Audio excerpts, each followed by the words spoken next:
Ce qui est très évident dans l'évolution de la conscience dite supramentale, c'est que l'individu, éventuellement, se voit obligé de réaliser qu'il est obligé de perfectionner son intelligence afin de mieux vivre. Une fois que l'homme a réalisé ceci, il commence à prendre conscience de certaines possibilités dans sa vie à tous les niveaux de son expression. C'est à partir de ce moment que l'homme devient capable de réaliser qu'il existe dans sa conscience nouvelle ou dans sa conscience renouvelée une possibilité d'expansion, c'est-à-dire une possibilité qui lui permet de réaliser l'absence de limite dans son mental. Lorsque l'homme est inconscient, il vit son mental à partir d'un certain niveau de plafonnement, c'est-à-dire que sa vision des choses, sa vision de la vie est toujours encapsulée à l'intérieur de certaines limites, si on peut dire, c'est-à-dire que il ne peut pas voir ou sentir une expansion à partir du mental. Il ne peut sentir qu'une progression à l'intérieur de ses limites elles-mêmes. Mais lorsque l'homme se conscientise, il peut commencer à voir et à réaliser qu'effectivement, il y a une possibilité chez lui, dans sa vie, de vivre une expression de sa conscience qui, pour la première fois, n'est plus conditionnée par les paramètres psychosociaux qui avaient auparavant déterminé les possibilités de progression de sa vie mentale inférieure. Donc, l'homme commence à prendre conscience d'une vie mentale beaucoup plus libre, c'est-à-dire beaucoup plus expansive, beaucoup plus réelle et, ce qui est très important, une vie mentale qui devient de plus en plus sous la conduite de sa propre gestion intelligente. Autrement dit, l'évolution de l'homme vers une conscience supérieure lui permet de réaliser d'une façon très nette et très claire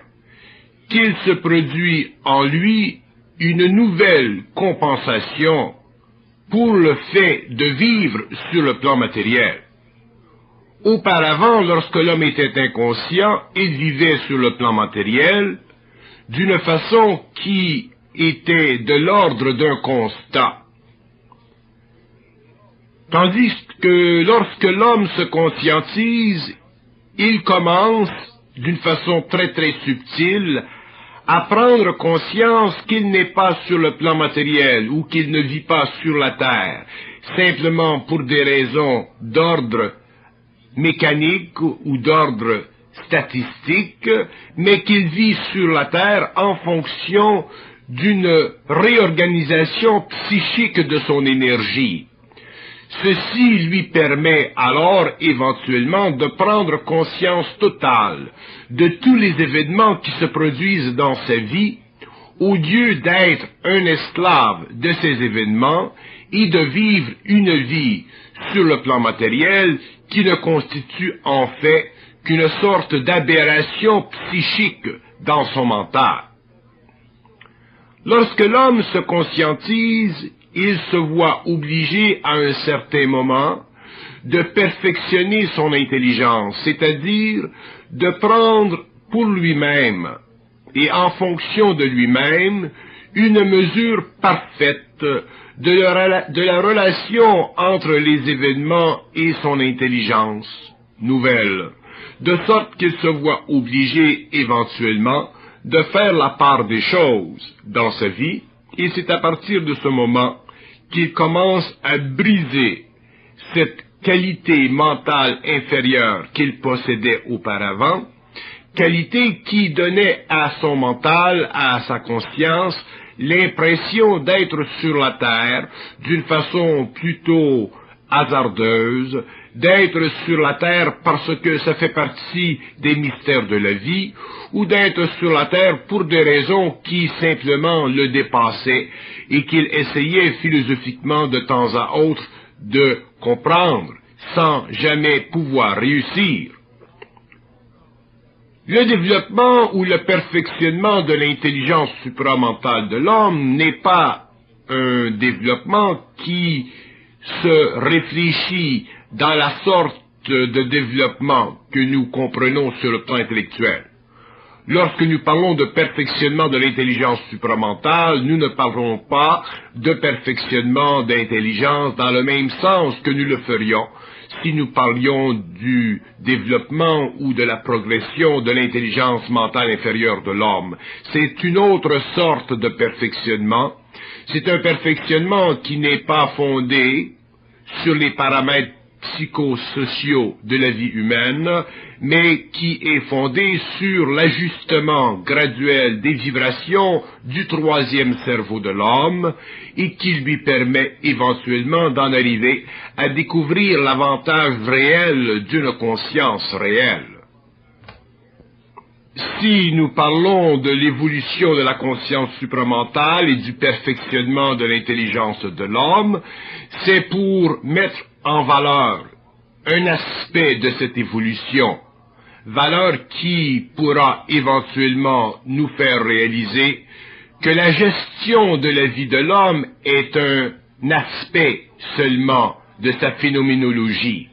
L'autre aspect de cette même phénoménologie relève du pouvoir chez l'homme de parfaitement comprendre la nature de son intelligence, afin que sa gestion de vie devienne un aspect parallèle de cette perfection et aussi un aspect fondamental de la réjuvénation qui doit se produire en lui lorsqu'il a suffisamment perfectionné son intelligence pour entrer en contact avec des niveaux de perfectionnement vibratoire qui lui permettent éventuellement de réaliser qu'il est effectivement un être intégral, un être à part, un être qui contient en lui-même toutes les réponses à toutes les questions qui regardent ou qui concernent sa propre vie ou la vie de l'homme en général. Le perfectionnement de l'intelligence chez l'être humain est un phénomène nouveau sur la Terre.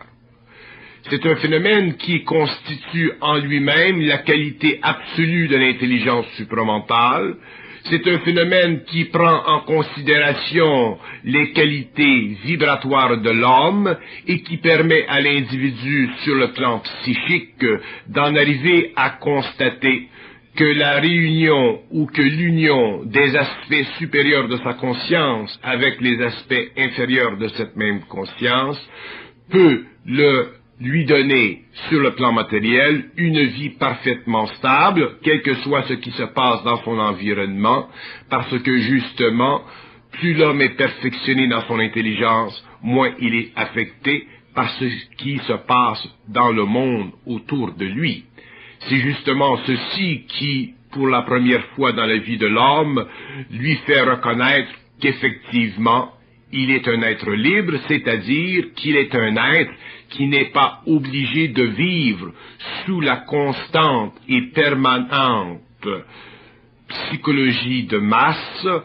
qui n'est pas obligé de vivre d'une façon constante et permanente dans l'enveloppe de la conscience psychosociale de la masse, et qu'il est capable, de par lui-même, puisqu'il est capable de développer les outils nécessaires,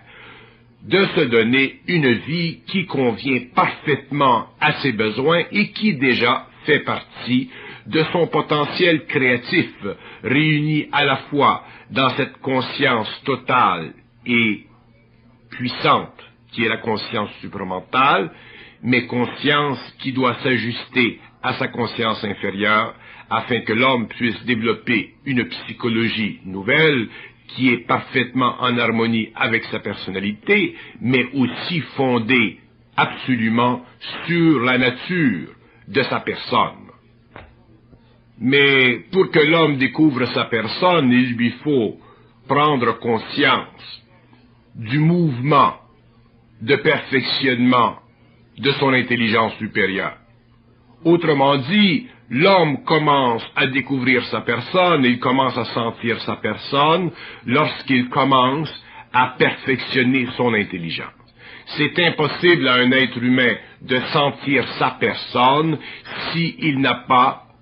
un lien quelconque sur le plan de la sensibilité avec cette intelligence en lui qui est supramentale, c'est-à-dire qui est nettement supérieure à ce qui est purement intuitif et nettement supérieur à ce qui est nettement rationnel. Autrement dit, dans l'être humain, il y a trois courants d'énergie qui permettent à l'homme de vivre ce qu'on appelle une manifestation d'intelligence. Il y a le courant intuitif, il y a le courant rationnel et il y a le courant supramental, c'est-à-dire ce courant qui est le produit de l'activité et du développement du troisième cerveau de l'homme qui jusqu'ici, jusqu'à la fin de l'évolution, était demeuré un aspect de lui-même totalement non éprouvé, totalement non manifesté à l'échelle où il devrait l'être afin que l'homme finalement en arrive à vivre une vie sur le plan matériel qui constitue une manifestation intégrale de cette trinité, c'est-à-dire de la trinité d'un mental supérieur, de la trinité d'un mental qui, à la fois, contient deux éléments polarisés, l'intuition et le rationnel, éléments nécessaires à la constitution psychologique de son mental inférieur, mais tout de même éléments qui doivent être synthétisés par une troisième force en lui qui fait partie de sa conscience supramentale ou de l'activité de son troisième cerveau, le cerveau éthérique, que lui seul peut développer lorsqu'il commence à prendre conscience du besoin et de la nécessité chez lui de perfectionner son intelligence, c'est-à-dire de donner à son intelligence la liberté de se manifester. L'homme ne réalise pas jusqu'à quel point il fait interférence avec son intelligence supramentale à travers le raisonnable ou à travers l'intuitif astralisé. Il ne réalise pas, l'homme, qu'il est capable de se donner une troisième force vitale en lui, sur le plan de l'intelligence, et qu'il est capable, à travers cette troisième force, de perfectionner son rendement en tant qu'être humain et de se donner éventuellement une vie qui n'est plus limitée psychologiquement, une vie qui n'est plus enveloppée ou englobée dans des paramètres de conscience psychosociale qui ont servi par le passé à développer la raison de l'homme et l'intuition subjective de l'homme, qui étaient nécessaires, mais qui aujourd'hui ne sont plus suffisants, puisque l'homme a besoin de savoir beaucoup plus que ce qu'il enregistre sur le plan mental inférieur à travers une intuition qui est très très astralisée et un mental rationnel qui est très limité par des paramètres de valeur qui n'ont de fonction que celle de donner à ses sens une valeur de mesure pour le monde ou en relation avec le monde extérieur. Donc chaque aspect de ces trois forces qui constituent l'intelligence totale de l'homme doit être perfectionné, mais elle ne peut pas être perfectionnée qu'en fonction d'une troisième ou d'un troisième aspect. Pour que l'homme perfectionne intelligemment le rationnel, pour qu'il perfectionne intelligemment l'intuitif, il faut qu'il apprenne à perfectionner le supramental, c'est-à-dire ce troisième aspect de lui-même qui est toujours limité par l'action subjective des deux autres. Et dans un même temps, pour que l'homme puisse bénéficier de son rationnel d'une façon intelligente, de son intuitif d'une façon intelligente, il lui faut être capable d'utiliser les aspects de cette troisième force en lui, de cette troisième force supramentale en lui, afin de donner à ces deux autres un équilibre, afin de donner à ces deux autres une expansion qui coïncide parfaitement avec la troisième, pour que l'homme éventuellement découvre en lui-même, dans son mental, la triangularité d'une conscience nouvelle. Nous sommes très conscients aujourd'hui, par exemple, de la limitation du rationnel dans la vie de l'homme. Nous savons que le rationnel a une portée dans la vie de l'homme qui est très nécessaire. Le rationnel nous donne une science fixe, solide. L'intuitif, de notre côté, nous le savons aussi, possède ses vertus et aussi possède des défauts. C'est-à-dire que, à travers l'intuitif, l'homme peut dépasser certaines limites de sa conscience rationnelle, il peut toucher à des domaines de la vie mentale qui sont supérieurs à celles des sens, mais d'un autre côté, il est sujet à être troublé par cette pénétration ou par ses perceptions, parce que ces perceptions ne possèdent pas suffisamment d'intelligence pour qu'elles puissent, cette intelligence, se raccorder parfaitement au rationnel. Donc, l'homme, à travers l'intuition, a la capacité de goûter, de sentir des aspects de la vie qui ne sont pas amenables à une constatation à travers le rationnel, mais d'un autre côté, il est sujet aussi à être, d'une façon ou d'une autre, imprimé d'une expérience qui n'est pas parfaitement réelle. Expérience qui peut être très spirituelle, très mystique, très sensible, mais qui n'est pas parfaitement réelle. Ce qui fait en sorte que l'homme est obligé, au cours des siècles, de continuer et de continuer à persévérer dans une recherche intérieure qui ne finit pas. Par contre, lorsque l'homme commence à prendre conscience de cette troisième force en lui, de cette science d'un mental supérieur, à ce moment-là, il commence à découvrir un autre niveau d'intelligence qui a la capacité de bien et de parfaitement s'intégrer avec le rationnel, de parfaitement s'intégrer avec l'intuitif, afin de donner à l'homme une triangularité solide, c'est-à-dire une base solide pour l'exploitation à la fois de la matière, à la fois de l'intuition, à partir d'un plan ou d'un monde mental qui n'est pas assujetti à des restrictions, qui n'est pas assujetti à des émotions, qui n'est pas assujetti à des fonctions psychiques qui ont tendance à donner à l'intuitif ou au rationnel des valeurs disproportionnées. Donc, à partir de cette troisième force, l'homme est capable d'égaliser l'activité psychique en lui, il est capable de se développer une conscience supérieure, il est capable de perfectionner son intelligence, il est capable de voir, de sentir et de pressentir que l'évolution de l'intelligence en lui n'a plus de fin, mais qu'elle n'est pas réduite, à cause de son infinité, à des perturbations de l'ordre que nous retrouvons dans l'évolution de l'intuition, ou à des limitations, à des statu quo de l'ordre que nous retrouvons dans le rationnel. À partir de ce moment-là, l'homme commence à sentir la liberté de son esprit, c'est-à-dire la liberté créative de cette intelligence qui fait de lui un être extraordinaire, c'est-à-dire un être qui n'est plus assujetti aux lois de l'évolution, mais un être qui commence à faire partie des nouvelles fonctions créatives et psychiques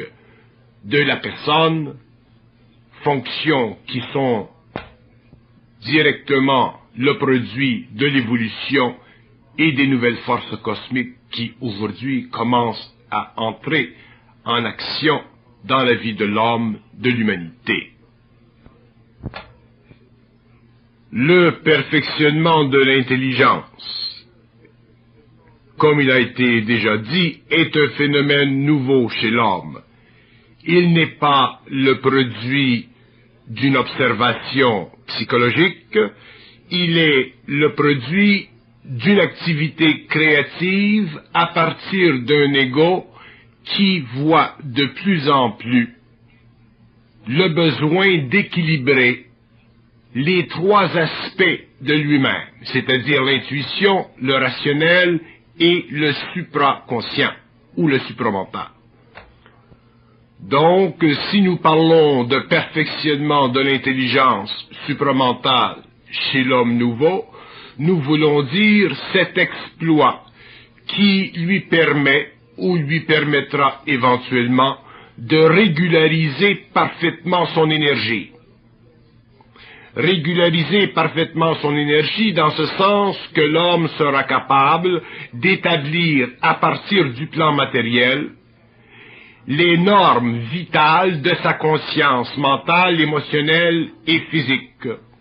L'homme sera capable, à partir du plan matériel,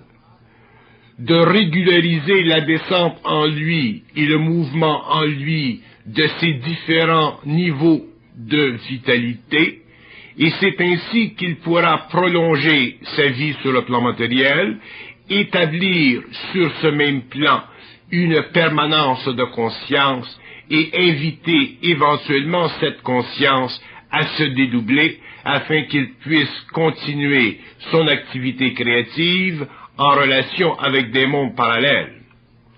Donc le perfectionnement de l'intelligence supramentale n'est pas simplement un perfectionnement qui vise à donner à l'homme l'impression d'une plus grande intelligence, mais il vise à donner à l'homme nettement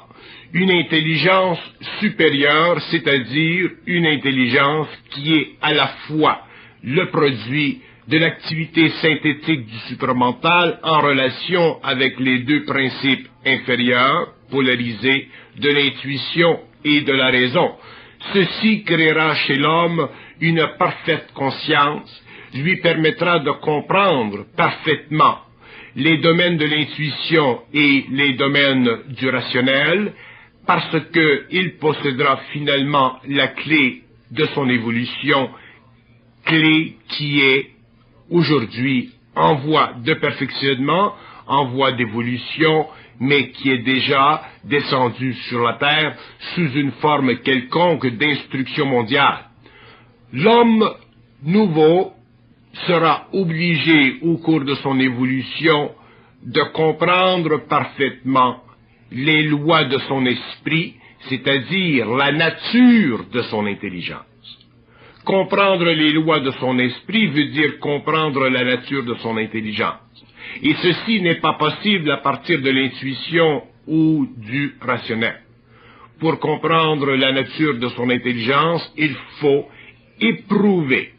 les aspects inférieurs de nos deux intelligences, intuitive et cartésienne. Il faut établir un équilibre parfait dans la triunité de cette conscience d'intelligence. Il faut être capable de parfaitement intégrer et bâtir cette triunité intelligente ou cette triunité de conscience sur trois principes, trois piliers que nous appelons l'intelligence, l'amour et la volonté. Il n'y a pas de place dans le perfectionnement de l'intelligence de l'homme pour une forme quelconque d'asservissement d'une intelligence par une autre. Autrement dit, si l'homme perfectionne son intelligence, il ne peut pas être asservi par le rationnel. Il ne peut pas être asservi par l'intuitif, il ne peut pas être asservi par le supramental. Il faut que l'homme vive les trois aspects de cette triunité de conscience d'une façon parfaitement équilibrée, afin que l'intuitif ait sa part dans la vision des choses, afin que le rationnel ait sa part dans la structuration des choses, et afin que le supramental ou cette conscience supérieure ait sa part dans la direction générale et universelle des deux aspects inférieurs, d'où la synthèse. Si l'homme ne se donne pas dans cette vie de perfectionner son intelligence, c'est qu'il laissera aux deux aspects inférieurs, l'intuitif ou le rationnel, une part de puissance qui, au lieu de le servir, le desservira à longue échelle, parce que l'homme ne peut pas déjà commencer à savoir et à comprendre des choses sans aller au-delà des limites que lui impose l'intuitif et le rationnel subjectif, faisant partie d'une mentation inférieure et involutive. Donc l'homme nouveau verra poindre le jour où certains événements dicteront chez lui qu'il doit prendre décisions qui seront majeures dans sa vie, mais décisions qui créeront finalement l'équilibre dans cette triangularité que nous appelons la conscience totale de l'homme. Triangularité faite de supramentation, d'intuition et de raison. Et cet homme nouveau verra venir ces événements avec le choc que ces événements doivent porter afin de dérégulariser la polarité systématique de l'intuition et de la raison, et afin de donner un nouveau mouvement, afin de relancer, si vous voulez, le balancier de cette horloge qui depuis très longtemps avait donné à l'homme l'heure locale,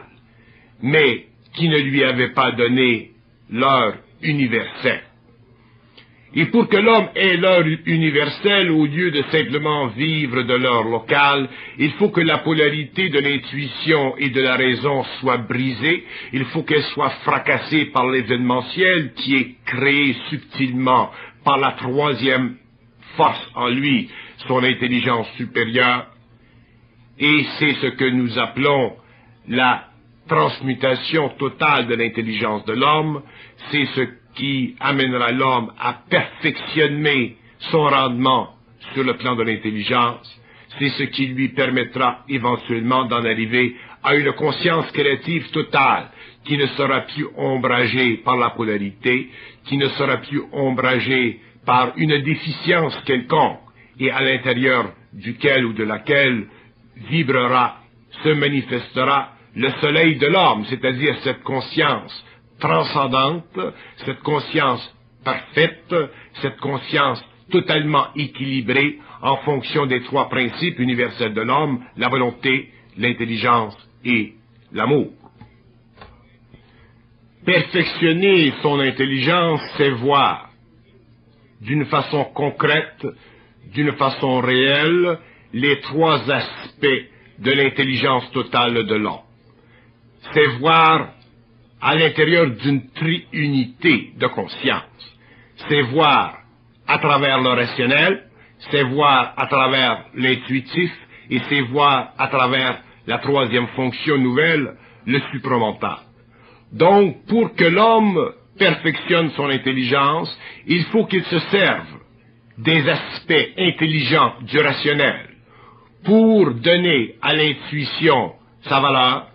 et donner au supramental sa constante et sa valeur aussi. Mais l'homme ne peut pas se servir simplement de l'un ou de l'autre. L'homme doit se servir des trois à la fois. Il ne peut pas être assujetti à l'un ou à l'autre. Sinon, il se voit vivre une vie qui est en détérioration ou qui se maintient simplement dans un statu quo interminable. Perfectionner son intelligence veut dire perfectionner le rapport des trois aspects de l'intelligence. Perfectionner son intelligence veut dire intégrer petit à petit ces trois aspects afin que l'homme devienne rationnel, intuitif et supramental à la fois. Afin que l'homme possède à la fois ces trois canaux d'énergie pour qu'il puisse bénéficier sur ce plan matériel de tous les aspects de sa conscience qui sont nécessaires pour que lui, en tant qu'homme, puisse bénéficier d'une vie qui coïncide, dans certains cas, avec le besoin du rationnel, dans d'autres cas, avec le besoin de l'intuitif, et dans d'autres cas, avec le besoin du supramental, qui sous-tend les deux, mais qui n'impose pas sa volonté aux deux autres. Mais ceci est un tour de force, parce que le supramental à travers l'intuition est très puissant. Le supramental à travers l'intuition est tellement puissant qu'il donne à l'homme l'impression d'être intelligent. Et si l'homme a l'impression d'être intelligent à cause de l'activité du supramental à travers l'intuition, il se verra éventuellement forcé de vivre une sorte d'initiation, c'est-à-dire une sorte d'expérience, qu'il sera obligé de mettre au rencard lorsqu'il aura suffisamment compris le besoin d'utiliser le rationnel contre le supramental qui se sert de l'intuition. Autrement dit, l'activité psychique de la conscience nouvelle de l'homme est constamment le produit d'un rapport de force entre la raison, l'intuition et la conscience supramentale, et c'est à l'homme, à travers son expérience, de voir et de réaliser que cette activité, que ce mouvement sur l'échiquier de sa conscience doit être un mouvement parfaitement rationnel, autrement dit parfaitement intelligent, autrement dit parfaitement équilibré. Si l'homme souffre du supramental, ce n'est pas bon. Si l'homme souffre de l'intuition, ce n'est pas bon. Si l'homme limite sa vie à cause du rationnel, ce n'est pas bon. Mais si l'homme se sert des trois aspects pour balancer sa vie consciente, s'il se sert de l'un pour corriger l'autre et de l'autre pour corriger l'un, afin qu'il puisse vivre une synthèse dans l'intelligence, à ce moment-là, l'homme connaît ce que nous appelons le perfectionnement de l'intelligence, c'est-à-dire le jeu constant où il est obligé de balancer des rapports, balancer les effets, balancer les activités d'une forme ou d'une autre d'intelligence contre les autres, afin de créer un équilibre qui convient parfaitement à sa nature humaine, tant sur le plan matériel que sur les plans subtils. C'est là que nous voyons un homme dans la totale définition de sa personne, c'est là que nous voyons la personnalité prendre du recul, c'est-à-dire la fausse personnalité, c'est là que nous voyons une réelle personnalité devenir la personne, et c'est là que nous voyons que l'homme devient heureux, c'est-à-dire parfaitement équilibré en lui-même et parfaitement capable de prendre le contrôle de sa vie, c'est-à-dire de parfaitement interpréter l'événementiel qui constitue pour lui constamment une possibilité d'évaluation de son intelligence vis-à-vis des conditions de vie qui peuvent le servir ou le desservir selon l'équilibre à l'intérieur de sa triangularité. Plus l'homme naturellement perfectionnera son intelligence, plus il deviendra conscient, plus il prendra conscience aussi de ce troisième cerveau qui est le siège de l'intelligence supramentale, cerveau qui n'est pas matériel effectivement, qui est d'un autre ordre, qui est d'un ordre éthérique, mais cerveau qui néanmoins est aussi réel et aussi concret que son cerveau ou ses deux cerveaux matériels. Et l'homme sera obligé d'utiliser ce troisième cerveau pour donner à sa vie humaine une très grande expansion, une très grande surface d'intelligence. Et il sera aussi obligé de se servir de ces deux cerveaux inférieurs, le rationnel et l'intuitif, pour balancer cette très grande force en lui, afin qu'il ne soit pas assujetti à cette puissante créativité, mais qu'il se la donne en fonction de ses besoins, en fonction de sa réalité, en fonction de son ordre, en fonction de son équilibre, en fonction de son bien-être. C'est pourquoi l'homme a besoin de perfectionner son intelligence, de corriger les subtiles erreurs qui peuvent être émises à partir des deux cerveaux inférieurs, parce qu'ils ne connaissent pas, ils ne comprennent pas encore parfaitement l'intelligence du troisième. C'est dans ce sens que le perfectionnement de l'intelligence de l'homme est un tour de force. C'est un tour de force parce que ça n'a jamais été fait. C'est un tour de force aussi parce que l'homme, l'individu, est le seul juge de sa situation, donc il ne peut pas prendre de l'extérieur des opinions qui conviennent à son propre développement, à sa propre évolution. Donc l'homme est totalement seul dans l'exécution de cette nouvelle expression de vie. Il est seul dans la décision qu'il doit prendre. Il est seul dans le résultat de la décision. Donc, en fait, il est seul. Et c'est sur cette solitude profonde, solide, monolithique, que l'homme construit la triangularité de sa conscience intelligente, où le principe universel du supramental se fixe harmonieusement en relation avec le principe de l'intuition et le principe du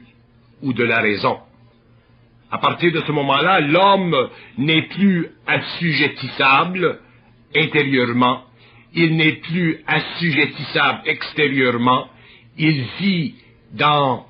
une réalité qui est celle de sa personne, c'est-à-dire qui est le produit de l'équilibre total entre ces trois aspects de l'intelligence de l'homme. Donc la personne chez l'homme est effectivement le produit équilibré de l'intuition, du rationnel et du supramental. La personne de l'homme est une nouvelle création. La personne de l'homme est une création qui ne peut être mise à jour que par lui. Elle ne peut pas être le produit mécanique d'une conversion d'intuition en raison ou de raison en intuition, le tout chapeauté par une puissante intelligence créative qu'on appelle le supramental. C'est l'homme qui doit faire la jonction, unir les trois aspects de lui-même. Donc, à l'intérieur de la triangularité de la conscience de l'homme, il existe un point, et ce point, c'est ce que nous pouvons appeler l'équilibre des trois principes. Et le point à l'intérieur du triangle, qui est l'équilibre des trois principes, il relève de la perfection, du perfectionnement de la conscience de l'homme. Donc ce point, il est la perfection de l'homme. La perfection n'est ni dans une pointe ou dans l'autre ou dans l'autre. Autrement dit, la perfection de l'homme n'est pas dans la conscience supramentale. La perfection de l'homme n'est pas dans la raison. La perfection de l'homme n'est pas dans l'intuition. La perfection de l'homme, elle est dans le mouvement vectoriel de ses pointes vers le centre du triangle. Et ceci représente pour l'homme la conversion totale de ces différentes formes d'intelligence. Elle représente l'équilibre total de ces différentes formes d'intelligence. Donc, elle représente en fait l'homme nouveau. L'homme nouveau est le point à l'intérieur du triangle. Il n'est pas simplement la manifestation de la conscience supramentale, ou de la conscience intuitive, ou de la conscience rationnelle. Il est le produit de l'équilibre entre les trois. Donc, l'homme nouveau est une abstraction. Il est une abstraction dans ce sens qu'il est le produit d'un équilibre. Il est le produit d'un ajustement. Il n'est pas simplement le produit d'une manifestation. Et comme il est le produit d'un équilibre, il est une abstraction, c'est pourquoi l'homme nouveau, lorsqu'il est dans sa personne, il réalise que la personne n'est pas, ou ne fonctionne pas, ou n'a pas la même dimensionnalité psychologique que la personnalité. Il réalise que dans la personne, l'ego ne vibre pas de la même façon qu'il vibrait dans la personnalité, puisque l'ego n'a plus le privilège de simplement s'allier à l'intuition, ou s'allier à la raison, ou s'allier à la conscience supramentale. Donc, comme l'homme devient une abstraction, il devient une personne. Comme il devient une personne, il est de plus en plus perfectionné dans sa capacité d'utiliser les trois aspects de l'intelligence, les trois aspects de la conscience, et comme le disent si bien les Anglais, les trois aspects of the mind. Alors, l'homme devient un mind. Nous n'avons pas la traduction précise du mot anglais mind dans le vocabulaire de notre langue. Le mot mind invite l'homme à une constatation universelle sphérique de sa réalité.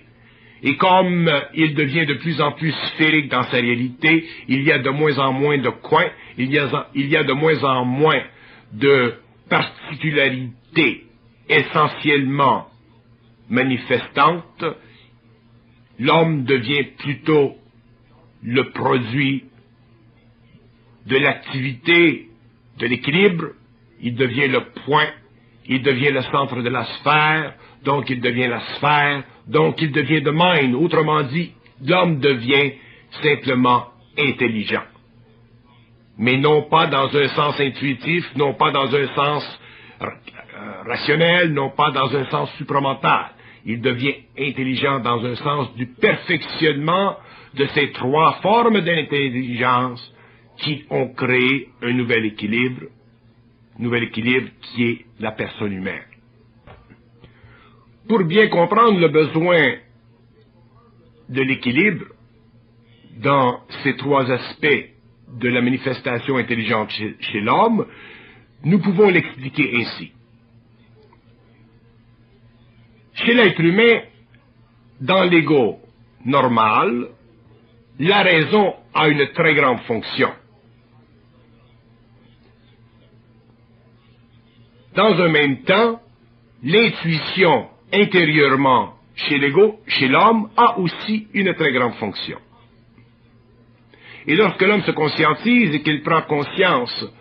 de la conscience supramentale, qu'il prend conscience de cet autre niveau d'intelligence qui existe en lui, qui fait partie de l'activité de son double, il y a aussi une très grande conscience de cette fonction. Donc, l'être humain possède, dans un sens, trois différents niveaux d'intelligence avec lesquels s'identifier. Il peut s'identifier à la raison, ce qui est facile, puisque la raison fait partie des normes psychosociales de son intelligence. Il peut s'identifier à l'intuition, ce qui lui donne accès à un monde que nous appelons le monde astral, c'est-à-dire le monde où